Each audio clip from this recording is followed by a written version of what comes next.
welcome back to the We're So Bloody Early podcast. Matty and Jigs joining me together today just to have a quick chat through where we're at. The crypto market's been going crazy, Bitcoin in particular, and well, we've got some different strategies we're employing. We've got some different bits of research we've looked at, lots of emotion flying around. Like, how do you handle this? It's gone from 70K USD down to now wherever it is, 30, 35.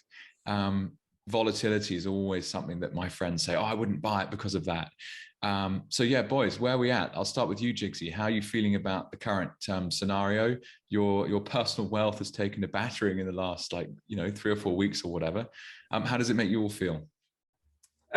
Honestly, I sat there last night telling my wife, I said, it's crazy that 2 years ago, when I came in at 12, dropped to 10, dropped to 6, I had that emotional panic. I sold. I was all over the shop at anxiety. But then, I invested in Steve's courses and that, and flipped that whole emotion roller coaster on its head. I don't have any emotion now. I know exactly when to get in. These are the times to be getting in. These are the times to be not panicking. So, to go to sleep at night not worrying is a huge benefit to guys like us. I know, it's like crazy. Like, we don't even know what's going on unless you jump on crypto Twitter, and then you can just see the emotion is just, people are turning on each other. People are calling. The whole crypto community has always been about Bitcoin's always survived on its own. It's never needed bailouts. It's never needed government to help it out. It's organically just recovered.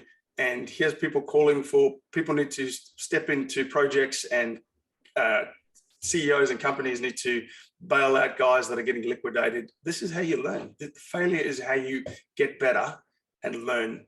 And yeah, I feel great. I've just been gobbling up these low prices. I think we're getting close to seeing the lowest point of Bitcoin. Maybe it would dip lower, but yeah, we're getting to the arse end of it now. I'm not panicking. Good man. Nerves of steel. Matty, how about you, mate? Well, Jigs, actually, before you, I'll get to myself in a sec, but Jigs, what was that tweet? For anyone that didn't see it last night, actually, Jake, I'm not sure if you had a chance to see it quite late last night. Did you want to read it out, Jigs? I actually don't have my phone on me. I'll read it out for our listeners. It was, Jigs and I were having a bit of a chat through WhatsApp, and I was sort of pushing back, and we'll get to sort of that emotion about how I'm feeling as a noob and kind of where that's landed for me. But I said, I felt sorry for people being liquidated with some of the lending coins, and his response was, mate, that's how you learn from an experience and get better. There's no room for gambling here. This is the big league. The experience is a good lesson, but failure is a great teacher. Nothing teaches you more than pain. Failure is a part of life. If you don't fail, you don't learn. If you don't learn, you'll never change. I had failed many times, but didn't realize they were lessons. I'm better for it now. Jigsy wrote that to you. Jigsy wrote that to me. Did he? Oh, it was actually quite funny because I wrote it the Messiah to him, and then I said, you know what, that's worth a tweet. So I tweeted it out.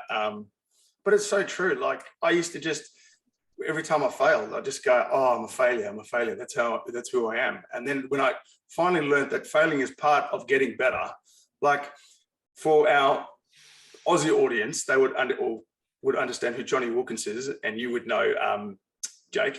But if Johnny Wilkinson didn't practice kicking at goals with the rugby ball through the posts and missing, he wouldn't have become the most prolific goal kicker the world has ever seen. So, I did perfect his little stutter before his practice. So.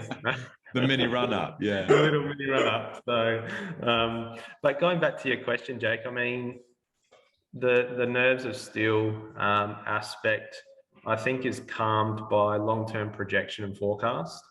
If someone, I think one of the Jigs said to me, 3 years at least. Yeah, I think Jigs, the first time I met him, his exact words of wisdom to me is, if you're in this for 6 months, don't get in it at all.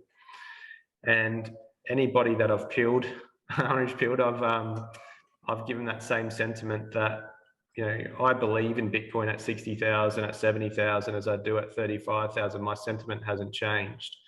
The nature of what we're presented with is a once in a lifetime opportunity that's been adopted at a rapid rate, and that Lindy effect is is very real. So I'm still super bullish long term and always will be until there's something that I don't know that comes up. And I think, shout out to Jeff Booth was of the same sentiment. Until something else comes across his eyes that convinces him otherwise, his thoughts are his thoughts about where we're going with Bitcoin. So I must admit, when Evergrande first kind of market shake-up came, I reacted really poorly to that. Not from an aspect of a poor me victim. It was, I hadn't experienced a volatility of, hey kids, can you please duck off? I hadn't seen a volatility of 20, 30% drop in a day. And I thought, by golly, what am I getting myself into here? But what that did teach me was, I had to ask myself the question of why was I in this for? And what I realized is I was not in it for the immediate gains, but I was in it for the long-term protection of wealth. And that for me was what I took out of that first drop. Now, what has presented since in the drop now has been actually calmness. Like, I've been super, super calm because I've got a plan in place. Now, if I didn't have a plan in place and I was here for an immediate gain of X% and was trying to catch a falling knife or trying to predict the top, I would be in a lot of trouble. Because to think that you've invested at Bitcoin at $60,000 or $70,000 and seen a 60% drop on that, I don't care who you are. If you're not new to this space, you wouldn't understand it if you had a short-term projection. So I think as we've kind of presented here previously, I don't think any of us have come into this space not understanding that you do have 80 to 90% corrections at any given time. I think, but to be real though, that the only thing that probably caught me off guard a little bit, and this is sort of part of the conversation I was having with Jigs last night, is, you've got some Twitter followers out there, which is amazing for the crypto, some Twitter people out there that are amazing for the crypto space from an education and content. But what I've quickly learned is you have to do your own research. I know we've presented that before, and you have to educate yourself and not be lazy, because if you're there to listen to an expert, and some of those experts have been brilliant at what they've done, I don't think there've been many people at all, apart from maybe Richard Hart, who maybe we can get on the show one day, that predicted the top. But people were calling for Bitcoin to be, 100K by Christmas. And with leverage allowed in the market and seeing these mass liquidations occur, that's what maybe some people haven't been educated to understand what that looks like. So for me, that's been a learning lesson this time around, is seeing mass leverage being liquidated. And have I done the right job by myself to protect myself? And the answer to that is yes, because I've got a plan in place. But for many others, I dare say listening to this show, maybe not. And as Jigs' tweet said, it's all part of the learning lesson. So if you convict, it's a wild west. I mean, these things are going to happen. People are going to take advantage of you, and offering 50x, 100x leverage, it's being taken advantage, and there's no regulation there to stop that. And once there is, that'll clean up the space, and it'll stop this happening. But at the moment, it's a wild west, and people need to do the right thing by themselves. And instead of investing in projects that they think is only going one way because everyone's talking that it's going one way, they need to put some money aside and invest in themselves, like Steve's courses or something like that, to teach you how to read markets and have a backup plan, a contingency plan at the other end. If it doesn't go, someone comes in and says, oh no, it only goes, Bitcoin only goes up every 4 years. If you put one point and hit another, it only goes up for 4 years. You never ever lose.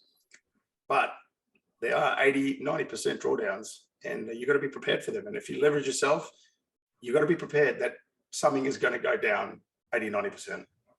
Yeah, one thing, and I'll get to Jake in a second, just to finish off from a part of what my learnings have been in relation to that leverage is, I've had some people ask me about putting stop losses on, on a coin. And at first I thought that was a good idea, and maybe to some it is. It's not financial advice. But again, if I'm long-term, if I bought Bitcoin, which I have at $50,000, and I put a stop loss in around my dollar cost average as I'm moving up. That's not what I got into Bitcoin for. My Bitcoin's not to be sold, in my opinion. So I hold it, and I'm willing to dollar cost average in. And, you know, some people put $20 a week in, $1,000 or whatever that looks like. But having a strategy about how you buy Bitcoin, I think, and if you're in it for the long-term aspect of it, then stop losses isn't a strategy for me. Yeah, that's correct. And Jigs, I know that's probably a similar sentiment to yourself, and I'm not sure if you want to elaborate a little bit on your thoughts. Yeah, if there's short-term investments you want to make, stop loss is definitely the go. Mine is normally 23%. You know, if I enter a point and it drops 23%, I'm out. I take the hit, and maybe I'll buy back. Once it's dropped 50%, and I come back in, I'll get a bit more. But I haven't ridden that all the way down, and I've got to ride that all the way back up again. I'm back in at the bottom. Now just ride from here. Yes, it took a 23% loss, but it's not a 50% loss. But those are short-term investments. We know that we're not selling this stuff. So if we can dollar cost on the way down, who cares if it keeps going down? We just keep dollar costing. I mean, I bought Bitcoin at 33,000. We had an incredible buy alert and confirmation through our strategy, through Steve's teachings. I bought Bitcoin then at 33,000. We haven't seen that until now. I suspected it would probably come back down to 33. I have limited orders in at 29, 26, 23. If they get filled, great. That's awesome. But there's no stop losses on those. And how are you feeling, Jake, mate? I mean, I think about yourself and your own views, and I'd be curious to get a bit of the broader family views on, some that may be sitting there sort of saying, Jake, the decision you're making for dumb boy. Yeah. How's that? Has that been a conversation? Well, so I think that, so I first bought Bitcoin in 2015, and I sold 75% of my original position during 2016 and 2017 for a number of different reasons, going on holiday, made a bit of cash, or Bitcoin hard fork, it's going to all fail, drop the asset, whatever. But I basically just didn't sell the last bit of it. And suddenly it was at $20,000 a coin. And that was, 2020. And I'm like, holy shit, what the hell do I own? This is nuts. And it was that kind of number go up process that made me dig into it as a topic, and has now brought me to where I am today. So for 5 years, I'd owned this stuff. I'd looked closely at blockchain, but I hadn't necessarily understood the importance of Bitcoin specifically, because you've got the whole crypto market, and it's very obvious to me that there's one, outstanding innovation, which is, peer-to-peer money, disrupting central banks, no debasement, 21 million coins, finite supply, a genuine asset you can store wealth in as a family forever. And this is extraordinary potential. The altcoin market is a whole new ball game. It's much more akin to investing in a startup rather than buying a bit of money. And with that comes, potential corruption at the top of the pile. With that becomes inside trading. With that comes, marketing schemes and scams. And it's a whole new kettle of fish. But what I hope from this particular drawdown today is that all those people that piled in the last 6 months thinking it's going to 300-400K a coin are now sitting on 30 grand's worth of loss rather than, hundreds of thousands of dollars of gains. I just hope they don't sell it all, because come 2024, 2025, the next halving cycle happens and it becomes the most deflationary asset in the world. Like gold is 2% a year, and Bitcoin's not dissimilar to that at the moment. And it'll suddenly be, the block rewards chopped in half in only 18 months from now. So this sell pressure that comes from the Bitcoin miners, so people who are being paid to keep the infrastructure of the network going, they get paid in Bitcoin. Now, traditionally, the business model of those companies was to drop their Bitcoin on the market every day. That's right. Yeah. That's how they made their revenue, and that's how they paid for their energy costs and their operational expenses. Now we're seeing more and more Bitcoin mining companies keeping Bitcoin on their balance sheet, and you're seeing equity investors coming in and buying huge stakes of these companies because they're like quasi Bitcoin investments. And they're looking at the long-term run-up of this asset, plus owning some of the infrastructure behind it. So the price is going to carry on going up. As Jigsy mentioned, look at the 200-week moving average, the 4-year. It's going one way, right? And looking at the macro scenario right now, all the markets are off. Bitcoin is also part of that basket. Yeah. We should talk about what macro data connects itself to in a positive or negative correlation to Bitcoin price, because we should definitely look at building something. We'll go down that route in a second. But to my mind, I'm hoping that people don't sell everything. Just keep 10% or don't get liquidated entirely. And, it'll sit in some mobile wallet with Coinbase or whatever. And in 3 years' time, let's say they put 10 grand in, that 10 grand's now worth 4 grand. And they're going, fuck, I've really screwed this up. And they sell 2 grand just to get some money out. They leave that 2. And in 3 or 4 years' time, that 2 will be 20 grand. And they'll suddenly go, oh, what is this Bitcoin stuff? I got so killed by it last time around. And then they take another look at it. So yeah, that'd just be my general feeling, which is I'm very comfortable in the long-term play of Bitcoin as a store of wealth. And I cannot believe how cheap it is right now. I'm like, get as much cash as possible and buy this stuff, because you're not going to see. I mean, look, if Jigsy hits a 23K Bitcoin price, I will be amazed. It might be true. But yeah, we'll have to see where it goes. So that's just my initial feeling is I just hope you don't know. So you've got to I haven't got massive limit orders set. I've just got little ones because I have a strategy that knows when to buy and when. And right now, we've just had buy confirmation and buy alert and confirmation at this level. Yeah, so, I saw that come through. Yeah. Did it come through confirmation? No, we had one at 42,000. We did have one yesterday that had an alert and a confirmation, but they didn't actually close out. So look, we could go a little bit lower. But in saying that, one of the other strategies that we use to buy is if you jump on lookintoBitcoin.com and you go to the Bitcoin investor tool, it's I think it's the 2-year moving average down the bottom and then multiplied by 5. So you've got this buy zone below the 2-year moving average, and you've got multiplied by 5, you've got the sell zone. And one of the strategies we have is when you get that signal above that multiplied by 5 is when we start taking profits or start exiting out of a position if you want to capture some of those gains. And we hit that at 58,000, just tapped it at 58,000 back in Fed, right? And I didn't think we'd get to see dropping down to the 2-year moving average. 2-year moving average is sitting now at 30,000. And yesterday we hit 32. You're tapping down into that range again. That's buying range again. We don't buy and sell in between the 2 moving averages. We buy and sell above or below. And if price dips below there and we get a buy signal, I'm in. And for anyone listening out there, obviously this is not financial advice. This is us discussing as retail investors what we're doing. But being able to learn from some of the techniques Jigs uses, this is what helps to remove emotion, because you're obviously reading all of these, incendiary stories. Bitcoin's going to $1 million.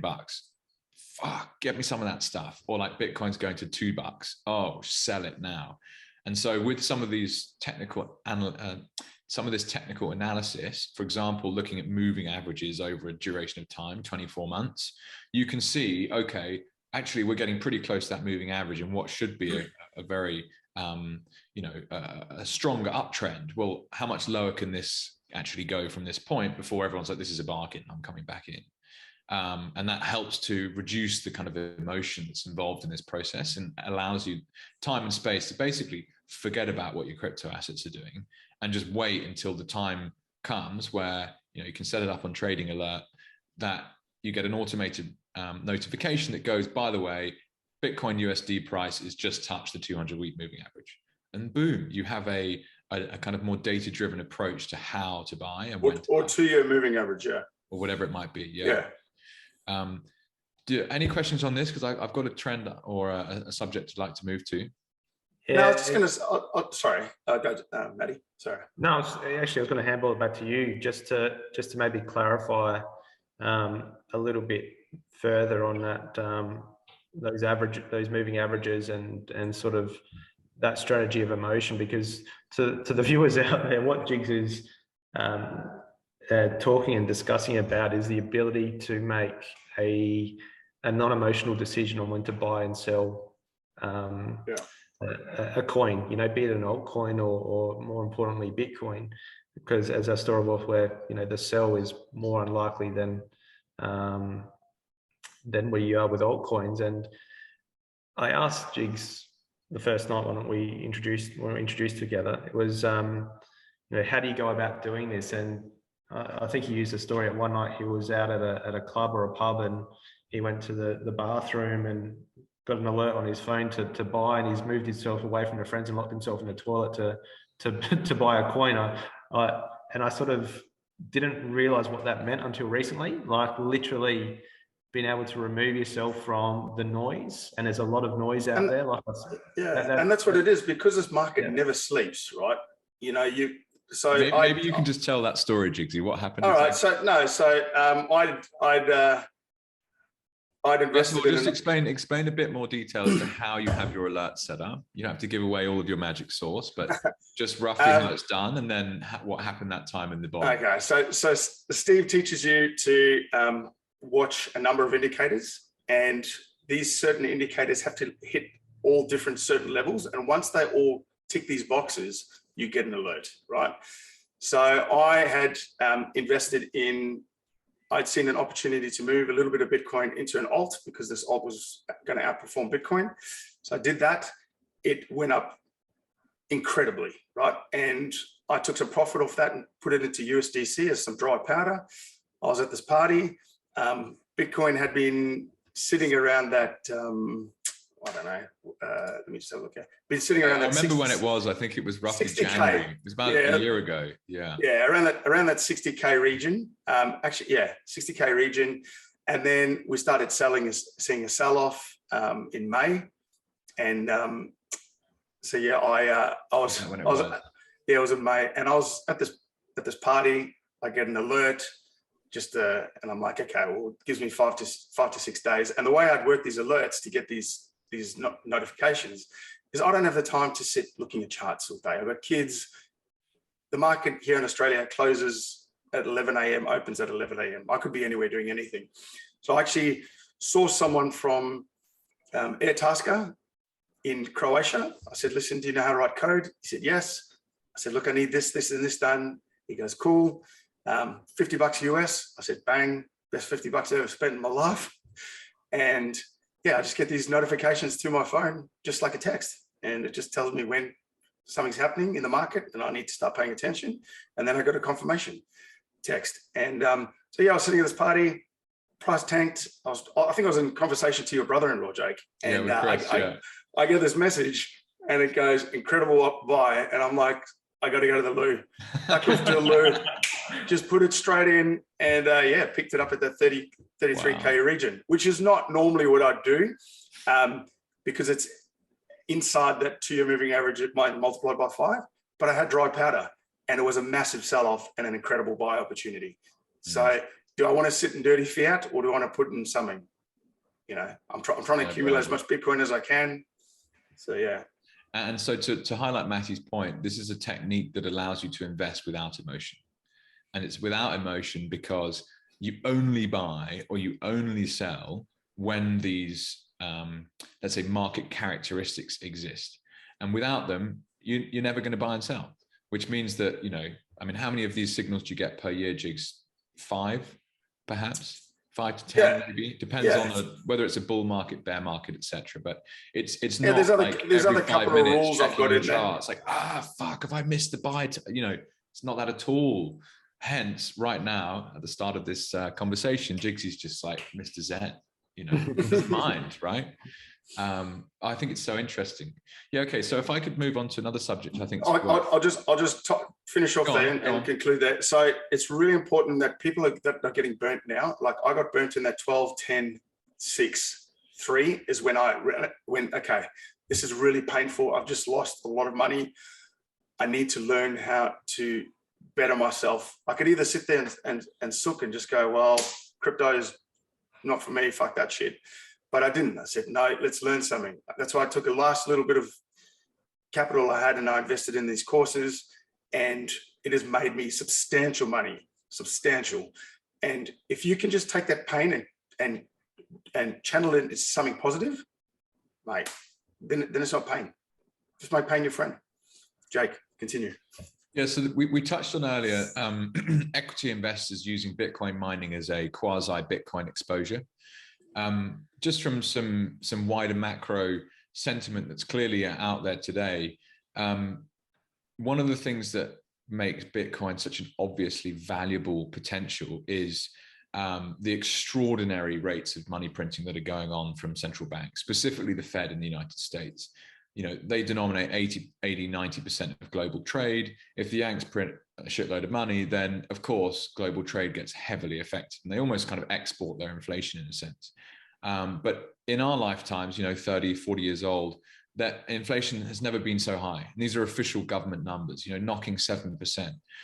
It's in some ways like brilliant news for Bitcoin. All roads lead to Bitcoin, right? The more they print money, the more it becomes attractive to own a scarce asset like Bitcoin. And arguably, when you look at some of the foundational moments of Bitcoin, Satoshi Nakamoto, in his Genesis block has put a front page of the Financial Times in there or whatever it is, saying how the Chancellor of the Bank of England, begins new bailout scheme on behalf of like the public. Do we think that central banks will actually start tapering, i.e. inflation's rampant, their tool to battle that is to increase interest rates? That means that, of course, everyone's debt becomes more expensive. It generally dampens the economy.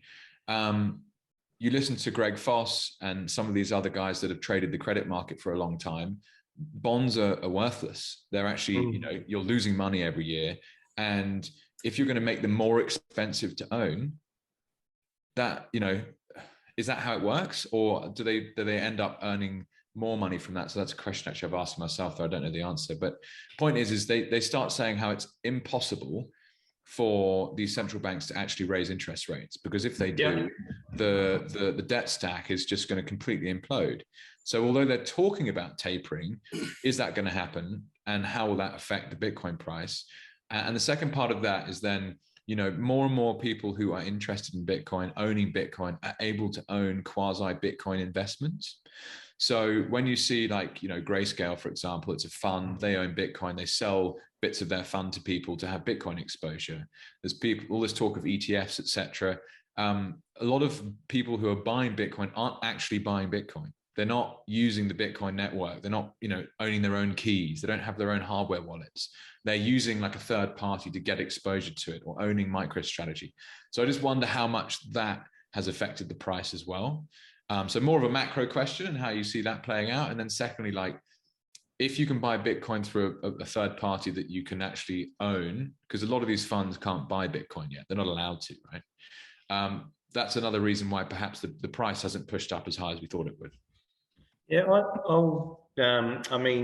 I believe Rothschild Investment brought another 94,000 shares in Grayscale close to recently. So if you're looking at a lot of from a long-term macro perspective, for them it may be a speculative investment, but if you look at the type of money that's been invested into someone like a Grayscale, to me, that's like a bullish indicator, right? Like you see so many different opportunities. I think in India, they just approved the first Bitcoin ETF.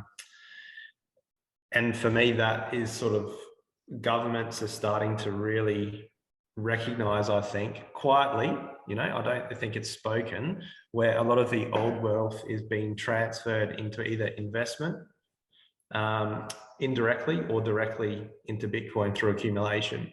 So that's the macro stuff that you've got to really look for, but it's out there and you can find it about, whether it's Europe, European countries, European banks, American banks, a lot of American and European old wealth. It's happening. Like, so if it's happening in the Western world and we are so bloody early, for me, that's a bullish indicator from a long-term aspect. In a short-term macro perspective, the impact that the inflation is causing on the bonds, I think will assist the Fed enormously, because it's almost doing the job for the Fed anyway. Like, I think if the bonds are a negative return, then the Fed don't have to do anything, because like you said, if they do continue to raise rates at least 4 times this year as potentially predicted, I think they shoot themselves in the foot massively. So I reckon they're caught in a real rock and a hard place. But I think what that may mean, in my perspective, after listening to a few people, is it may, if the Fed don't raise rates, then I think there may be a bit of a bullish run for a period of time.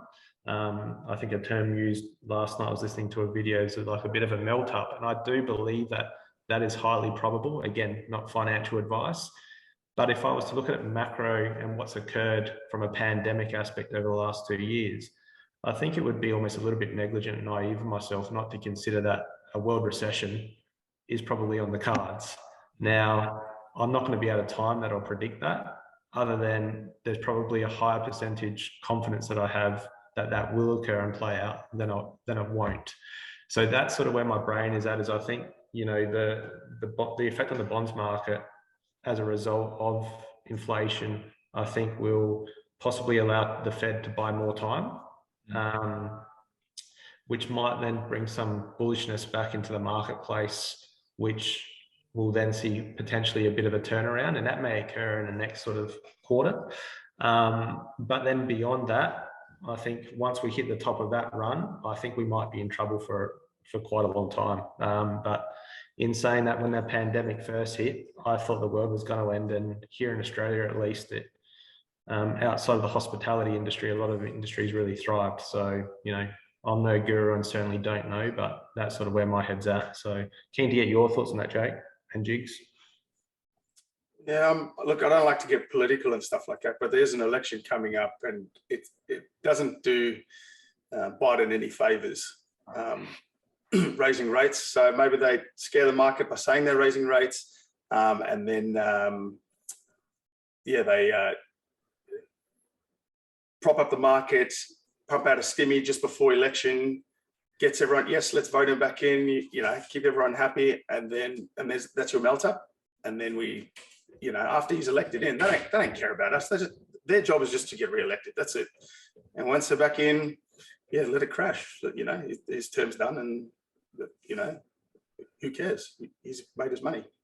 But that's just my opinion. Of course, and I guess that's the point, isn't it? Is we're just 3 punters sat at home reading what we can read, but you know, we're by no means experts in central banking or what the Federal Reserve does. I guess what keeps me comfortable is that we don't need to know, right? We're in a position where we've researched a new monetary technology. It's very clear what the value proposition is. You own this stuff. 1 Bitcoin equals 1 Bitcoin forever, and it doesn't matter what the Fed does. I don't care, because I can send money to Matty and Jigs. And as long as, you know, the network continues to flourish, as it clearly is. I mean, we forget that, you know, 6 months ago, 50% of the hash power behind Bitcoin got wiped out because the Chinese banned Bitcoin mining again. So this is like 50% of the protection of the network just gone overnight. Now, the difficulty rate adjusted, the mining business, you know, reacted very aggressively and distributed themselves more dispersely around the world, and boom, hash rates now, you know, close to all-time highs. That's 6 months. This is extraordinary elasticity in terms of, you know, keeping something going. And meantime, people were sending peer-to-peer all throughout that without any problems whatsoever. I mean, whoa. Since when can a user base experience no problems when the 50% of the back end gets taken out? Like, imagine Amazon loses 50% of its warehouses, gone, right? You know, the stock would completely crash. You wouldn't receive a product from Amazon for God knows how long. So we don't need to know about what central banks are doing. One book I've just started reading is called The Creature from Jekyll Island, and it's about the Fed. And I haven't even got into it properly, but the opening chapter is a story from 1910 about how it was founded. And it's just mind-blowing that this organization even exists. But there's basically 6 rich families in the United States that got together for a secret meeting that was so secret that even the servants weren't allowed to know who was there. And the people used like secret names, etc. And it was on a place called Jekyll Island, like 1,000 miles away from New York City and Washington. And they were worried, and they were basically looking at competition rates in the United States, where all these independent banks were catching up on these guys, basically. And they had gained more and more of the share of the deposits in the US, up to around 70% was outside of what was originally these kind of powerful players market. And so they used some of the models that existed in Europe at the time to come over to the States, and basically had a marketing campaign where they suggested that it was important that some kind of centralized organization was created to manage the issuance of money, and how banks do this incredible thing where if I put 100 grand in a bank, for me, that's my cash deposit, and you should get paid an interest on it. That bank owes me a liability in their book, but they can take that 100 grand and they can lend it 10 times more in a fractional reserve banking process. And those 10x of lendings become assets, and those assets generate yield, i.e. they lend it 10 times and each person's paying them a yield. And you're like, oh my gosh, isn't this incredible how this works? Well, I've just seen that our guest is looking to jump in, so I'll wrap it up there. But everyone who is interested in this should have a look at The Creature from Jekyll Island, because it's about how the Fed started. It's basically a cartel. Incredible. Anyway, we'll catch you soon. We've got a guest coming in. Thanks, guys. Cheers, guys. Thanks. You guys.